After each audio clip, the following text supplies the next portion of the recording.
Puji Tuhan, Shalom Bapak dan Ibu Saudara, dimanapun Anda berada, dalam program Call of Faith, tentunya sangat menghibur dan menguatkan iman setiap kita, dimanapun Anda berada, apapun yang kita alami, ingat Tuhan Yesus itu baik. Dan tema saya ingin memberikan yaitu satu hal mengenai segala kesesakan yang ku alami, Tuhan Yesus tetap memberkati. Jadi saudara, berkat Tuhan tidak hanya bicara hal yang terlihat saja, tetapi kita dipenuhi di dalam roh, jiwa, dan tubuh, dan juga segala materi. Jadi berkat Tuhan itu luas, mencakup dalam segala hal. Namun kita mau belajar dari kitab Mazmur. Sebelumnya kita terlebih dahulu berdoa. Haleluya. Tuhan Yesus, terima kasih kami datang kepadamu. Urapi hamba-Mu dan kami yang mendengar firman-Mu, mengalami Kristus, mengalami berkat Tuhan di masa kesesakan ini, di masa kesulitan ini. Di dalam Yesus selalu ada mujizat, jalan keluar, dan anugerah Tuhan. Haleluya. Amin. Buka Alkitab kita dalam kitab Mazmur pasal 129 ayat 1 sampai 8. Saya akan jelaskan dalam per ayat. Di sini judulnya terluput dari kesesakan. Nyanyian ziarah. Ziarah yang dimaksud adalah kebiasaan yang menyanyikan sejumlah penulis atau pemazmur. Mazmur ini tentu ditulis dengan imam, dengan Raja Daud, dengan Bani Korah, dan lain-lainnya. Tentu para penulis ini diilhami dengan Roh Allah sendiri, sehingga disebut dengan nyanyian ziarah. Yang dimaksud adalah ketika orang-orang mendaki ke Yerusalem dari berbagai tempat untuk berziarah, beribadah pada 3 hari agung. Israel punya 3 hari raya besar atau aturan Taurat atau nyanyian para imam ketika menapaki 15 tangga naik ke atas untuk melayani di bait Allah. Para imam, mereka bersukacita, bersorak-sorak. Mereka suka memuji Tuhan, menyembah Allah yang besar, Elohim, Yahweh. Dan saudara yang dikasih Tuhan, dengan sederhana kata nyanyian ziarah ini berbicara tentang nyanyian kemenangan. Ayat 1 dikatakan, mereka telah cukup menyesakan aku sejak masa mudaku. Biarlah Israel berkata demikian. Mereka telah cukup menyesakan aku sejak masa mudaku, tetapi mereka tidak dapat mengalahkan aku. Tahukah saudara, kesesakan di dalam hidup ini begitu luas. Penderitaan, sengsara, kesusahan, kesulitan. Dan kita sebagai anak Tuhan pun bisa mengalami hal itu. Tetapi Tuhan Allah yang kita sembah tidak meninggalkan kita. Sekalipun kita bisa alami, baik itu virus atau segala penyakit, tapi Tuhan tidak meninggalkan kita. Dia Allah yang menyertai kita. Demikian juga para penulis. Dikatakan mereka telah cukup menyesakan, di mana bangsa Israel dijadikan budak, ditawan, dianiaya, dijarah, tanahnya dikuasai oleh musuh-musuhnya. Tetapi saya sangat senang di ayat kedua, mereka tidak dapat mengalahkan aku. Sebab apa? Mereka punya Tuhan.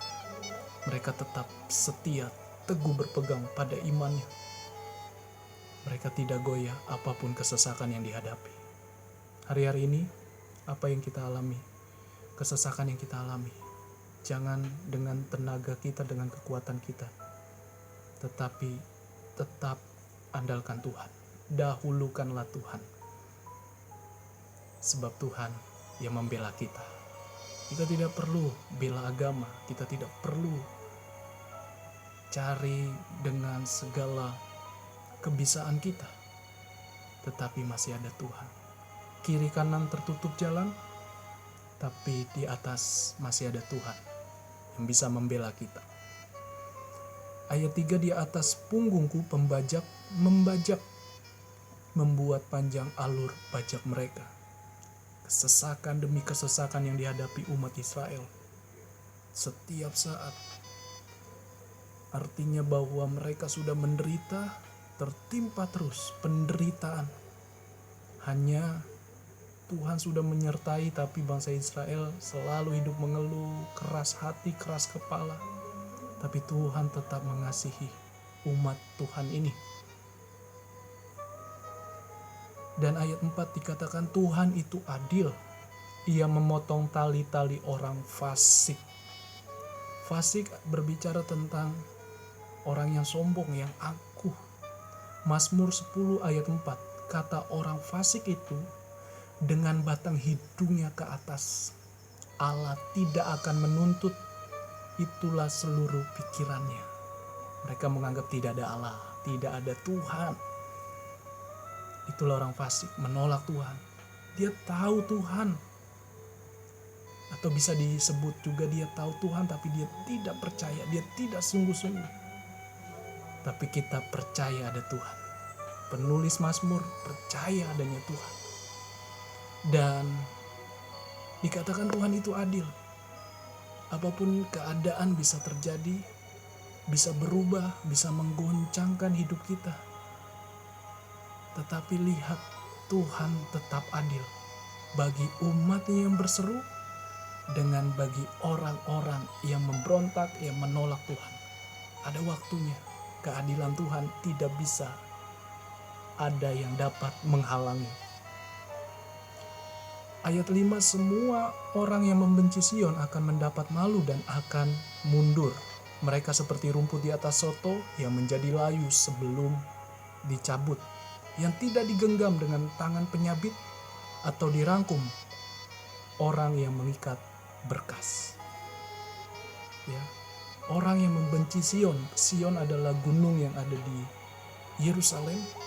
Kalau dibahasakan sekarang, kumpulan umat Tuhan yang setia, yang sungguh-sungguh mengandalkan Tuhan, yang hidupnya bagi Tuhan. Dan musuh-musuhnya yang membenci Sion akan mendapat malu.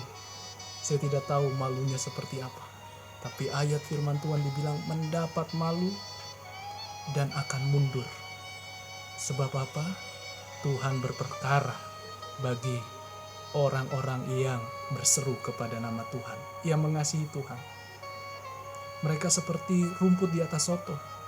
Rumput itu harus ada di tanah yang subur supaya tetap bertumbuh dengan baik, punya akar yang kuat. Tapi dikatakan musuhnya itu seperti rumput di atas soto. Tanahnya tipis, tidak bisa lagi bertumbuh. Sesaat saja mereka kelihatan indah, bisa berkuasa, tetapi hanya sementara. Yang tidak digenggam tangan penyabit, yang dulu punya kekuasaan, sudah tidak ada kekuasaannya. Sebab Tuhan yang membela umatnya. Di dalam kesesakan kita, Tuhan membela kita. Sehingga orang-orang yang lewat tidak berkata, berkat Tuhan atas kamu. Orang fasik bukan berkatnya dari Tuhan. Kelihatannya diberkati orang fasik, tapi sesungguhnya mereka menderita. Tapi orang yang menantikan Tuhan selalu ada berkat, kemurahan, anugerah Tuhan. Kami memberkati kamu dalam nama Tuhan. Jadi saudara, dalam hal ini kita diajarkan bahwa berkat Tuhan atas kita. Yang pertama, Tuhan tidak akan kehabisan cara di balik yang kita alami. Jadi Tuhan punya 1001 cara. Sedetik pun Tuhan bisa memberkati kita, asalkan kita tetap setia sungguh-sungguh dan mengandalkan Tuhan. Tuhan punya waktu yang terbaik. Sabar, tenang dalam kesesakanmu. Tetap arahmu ke Tuhan, tujuanmu ke Tuhan, imanmu kepada Tuhan.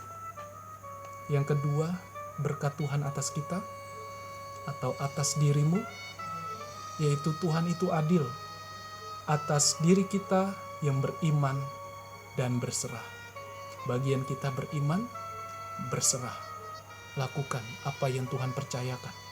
Baik dunia pelayanan, pekerjaan, usaha, dan lain sebagainya.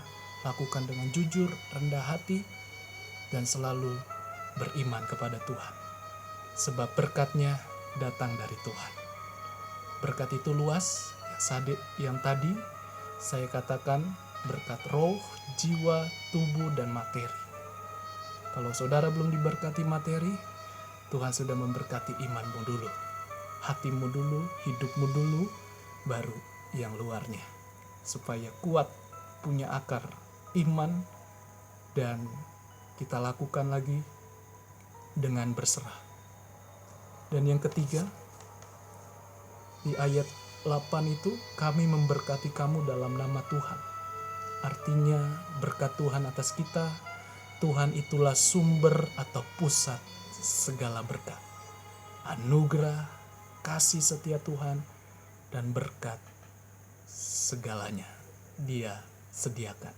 Segala sesuatu yang baik kita tidak akan kekurangan. Jadi jangan iri hati dengan orang lain, jangan dendam, jangan marah.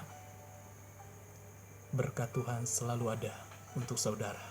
Selama saudara selalu beriman, selalu percaya akan perkataan firman-Nya, dan hidupilah setiap firman-Nya. Itu saja yang saya bisa bagikan. Semoga selalu menjadi berkat atas setiap kita yang begitu banyak pergumulan, tapi percaya Tuhan tidak meninggalkan kita. Sebab Dia Allah yang mengasihi, Allah yang begitu dekat, dan Dialah sumber segalanya. Itu saja.